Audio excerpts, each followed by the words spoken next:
것을 믿사옵나이다. 아멘. 오늘 이 시간 함께 은혜 나눌 하나님의 말씀은 욥기 23장 1절부터 17절까지의 말씀입니다.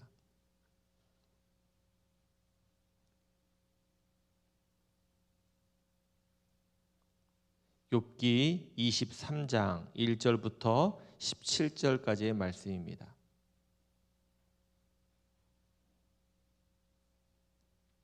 우리 말씀을 같이 함께 읽도록 하겠습니다.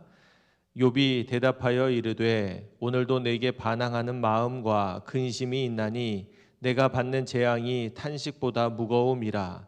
내가 어찌하면 하나님을 발견하고 그의 처소에 나아가랴. 어찌하면 그 앞에서 내가 호소하며 변론할 말을 내 입에 채우고 내게 대답하시는 말씀을 내가 알며 내게 이르시는 것을 내가 깨달으랴. 그가 큰 권능을 가지시고 나와 더불어 다투시겠느냐? 아니로다.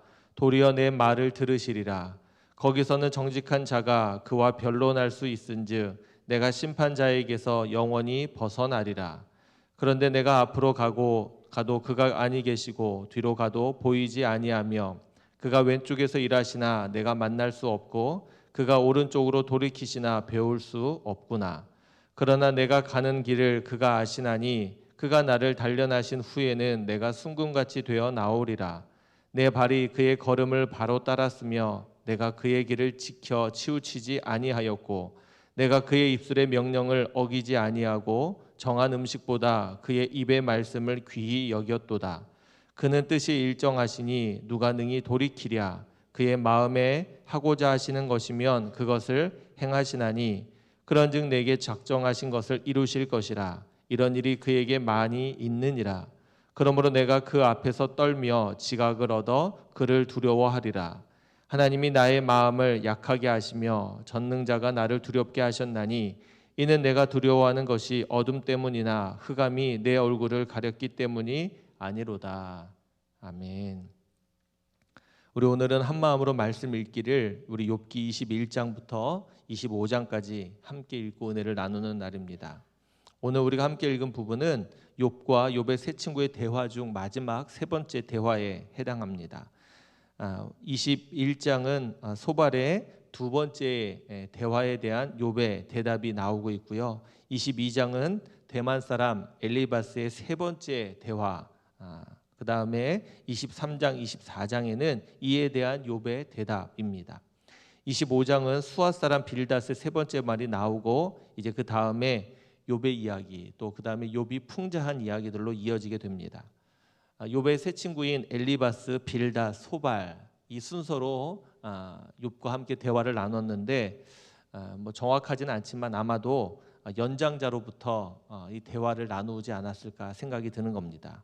그러니까 다시 말하면 엘리바스가 제일 나이가 많은 사람이고 그 다음이 빌닷, 그 다음 소발 아닌가 그런 생각을 해보게 됩니다. 그리고 특별히 소발은 두 번의 대화를 나누고 세 번째 대화에는 빠져 있습니다. 아마 자신이 이제 그런 순서 안에서 나이가 어려서 그렇게 빠져 있지는 않을까 이런 생각도 해보게 되는 겁니다.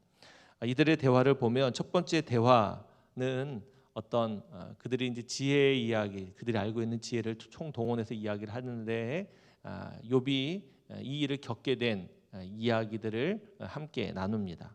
근데 두 번째 대화에서는 그에 대한 욥의 반응이 자신은 억울하다라고 말하고 있는 그런 욥에 대해서 욥을 질책하고 또 욥에게 회개를 촉구하는 그런 이야기들로 조금 더 강한 어조를 띠고 있습니다.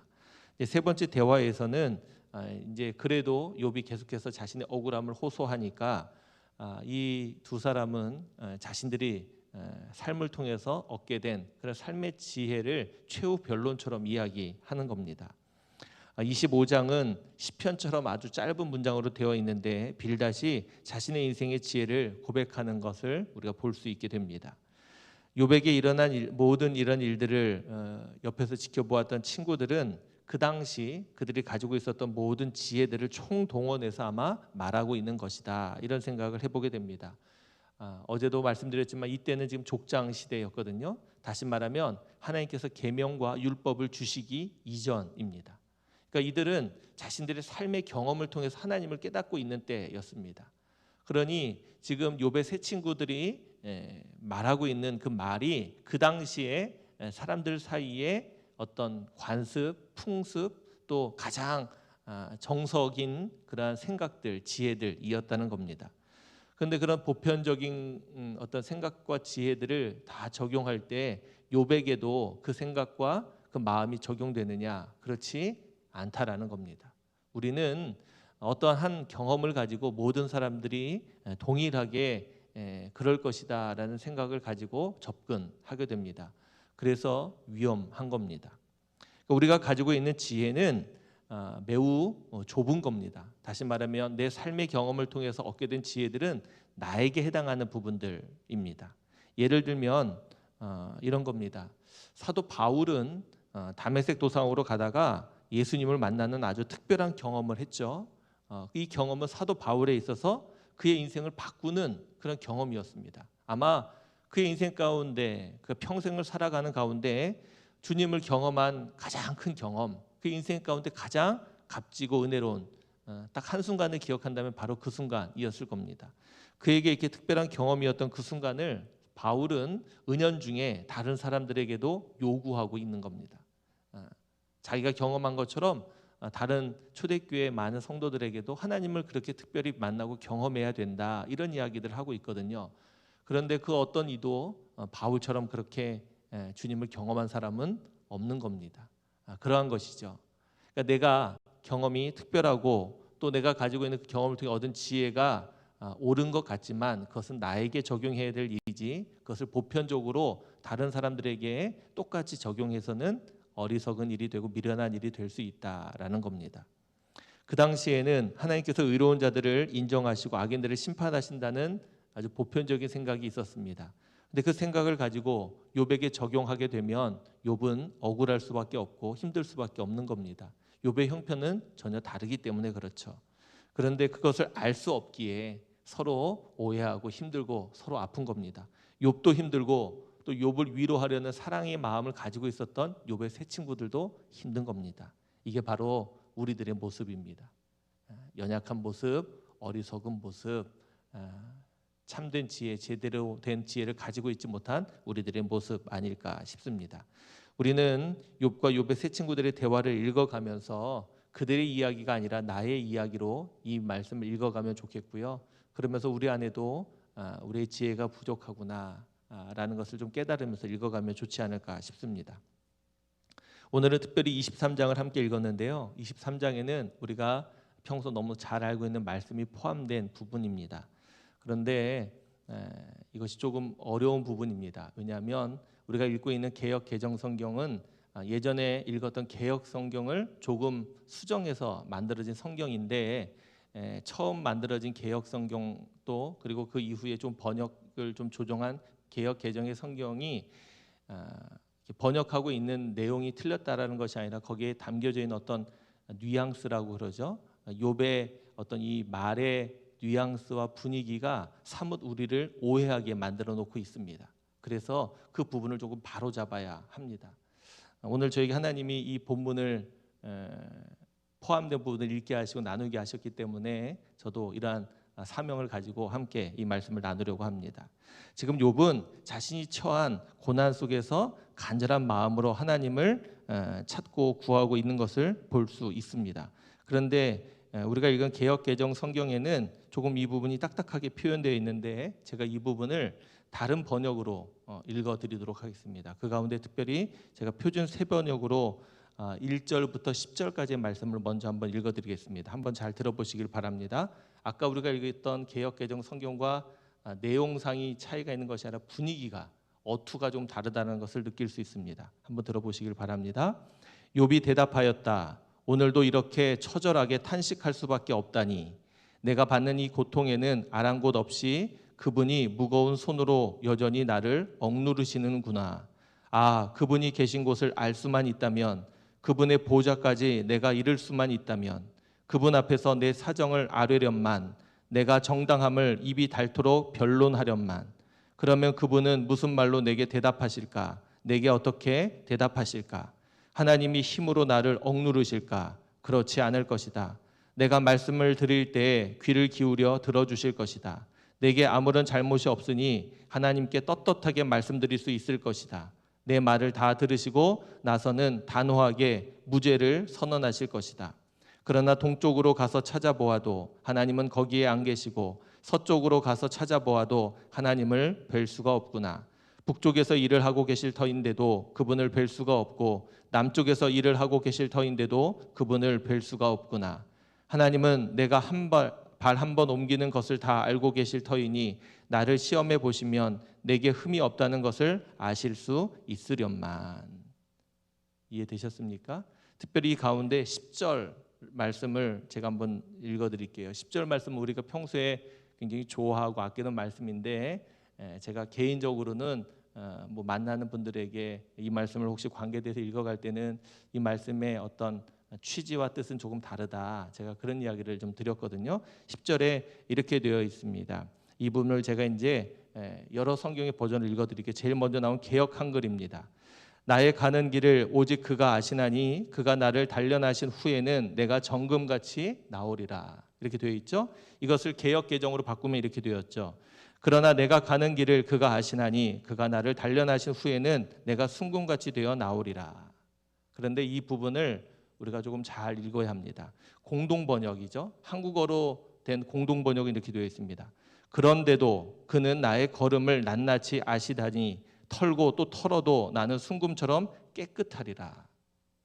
이해되셨습니까? 이게 조금 다른 표현입니다. 표준 세 번역입니다. 하나님은 내가 발 한 번 옮기는 것을 다 알고 계실 터이니 나를 시험해 보시면 내게 흠이 없다는 것을 아실 수 있으련만. 쉬운 말 성경입니다. 그러나 정녕 그분께서 내가 가는 길을 다 아실 터이니 그분께서 나를 한번 시험해 보시면 내가 정금같이 흠 없다는 것을 아실 수 있으련만. 조금 이해되셨습니까? 그래서 성서학자들은 오히려 개역 성경, 개정 개역보다는 공동 번역 또 표준 세 번역, 이 쉬운 성경이 조금 더 바른 의미의 번역이다. 그렇게 이야기를 하고 있습니다. 물론 성경의 권위를 제가 무시하려는 건 아니지만 우리가 오해할 수 있는 부분이 있기 때문에 또 평소 우리가 너무나 좋아하고 아끼는 말씀이기 때문에 그 말씀에 대한 어떤 부분을 제가 좀 잘 알려드려야 되는 책임이 있어서 함께 이야기를 나누려고 하는 겁니다. 이 이야기는 틀림없이 하나님의 어떤 메시지는 아닙니다. 엘리바스에 대한 욥의 대답 가운데 자신의 억울함을 표현하고 있는 표현 중에 등장하는 한 구절의 말씀이죠.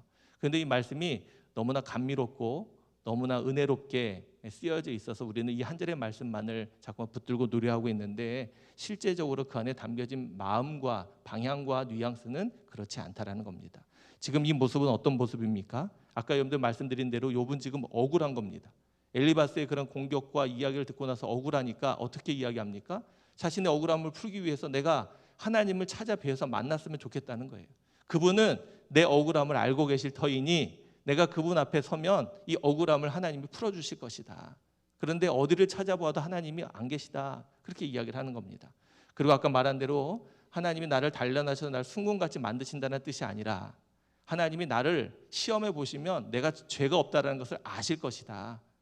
이렇게 말하는 겁니다. 이해되셨나요? 그러니까 조금 방향이 다른 거죠. 지금 욥은 자신의 억울함을 지금 호소하며 간절히 이야기하고 있는 겁니다. 그래서 그 문맥을 이어서 가는 11절부터 17절의 말씀까지 계속해서 읽어보면 그 문맥이 더 정확해지죠. 그 부분도 제가 표준 세 번역으로 한번 읽어드리겠습니다. 내 발은 오직 그분의 발자취를 따르며 나는 하나님이 정하신 길로만 성실하게 걸으며 길을 벗어나서 방황하지 않았건만 그분의 입술에서 나오는 계명을 어긴 일이 없고 그분의 입에서 나오는 말씀을 늘 마음속 깊이 간직하였건만 그러나 그분이 한 번 뜻을 정하시면 누가 그것을 돌이킬 수 있으랴. 한 번 하려고 하신 것은 반드시 이루고 마시는데 하나님이 가지고 계신 많은 계획 가운데 나를 두고 세우신 계획이 있으면 반드시 이루고야 마시겠기에 나는 그분 앞에서 떨리는구나. 이런 것을 생각할 때마다 그분이 두렵구나. 하나님이 내 용기를 꺾으셨기 때문이고 전능하신 분께서 나를 떨게 하셨기 때문이지. 내가 무서웠던 것은 어둠 때문도 아니고 흑암이 나를 덮은 탓도 아니다. 조금 분위기나 내용이나 좀 이해가 되십니까? 제가 그 부분을 좀 말씀드리려고 하는 겁니다. 지금 욥은 억울한 것은 틀림없습니다. 우리가 잘 알고 있죠. 그런데 그의 억울함으로 인해서 억울함을 변호하고 하다가 결국에는 그의 마음도 아마 힘들고 어려워지지 않았을까 생각이 듭니다. 그리고 변호하는 그의 마음도 조금 더 이 친구들의 대화 가운데 더 강해지고 더 앞으로 나아가 있어서 이렇게 표현되지 않았을까 싶습니다.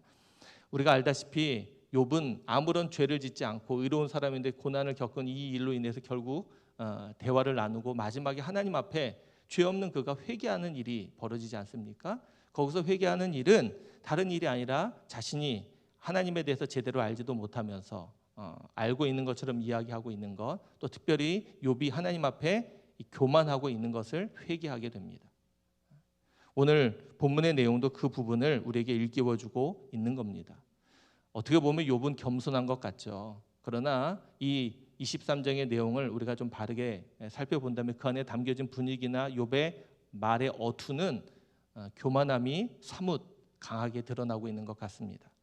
그래서 제가 이 부분의 내용을 읽어가면서 오늘 설교 제목을 이렇게 정해봤어요. 교만한 겸손.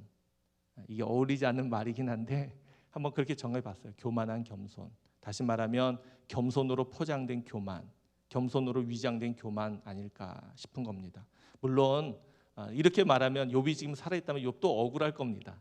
그러나 그가 이렇게 그 고난을 겪는 자세, 태도에 대해서 자신을 이렇게 변호하고 이러기보다는 정말로 친구들의 말처럼 자신이 억울하지만 자신을 더 들여다보고 성찰하고 하나님 앞에 이 고난을 힘들고 어렵지만 인내하는 마음으로 받아들일 수 있었다면 어떨까 싶은 겁니다.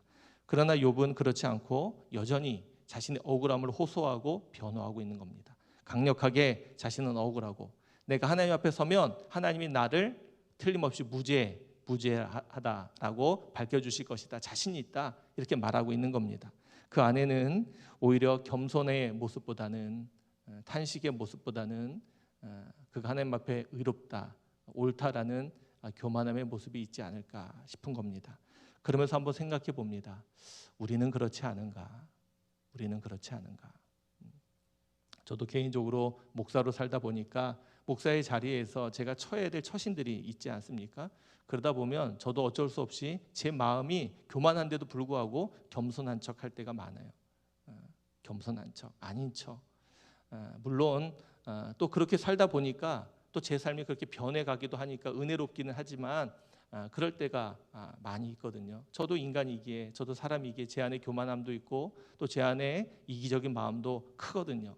그런데 이제 그럴 때가 종종 있는 겁니다. 근데 중요한 것은 그것을 알아채리는 겁니다. 내가 이런 사람이구나. 내가 이렇게 부족하고 내가 이렇게 모자르구나 하는 겁니다. 그것을 알아채리면 어떻게 됩니까? 하나님 앞에 회개할 기회를 얻게 되고요. 그것을 알아차리면 내 연약한 부분을 알기에 그 부분을 조심하게 되는 겁니다. 그러면서 우리는 하나님 앞에 더 경건하게 거룩하게 세워져 가지 않나 싶습니다. 바라기는 욥의 모습을 들여다보면서 이것이 욥의 모습이 아니라 혹여나 나의 모습은 아닌지 잘 살펴볼 수 있기를 바랍니다.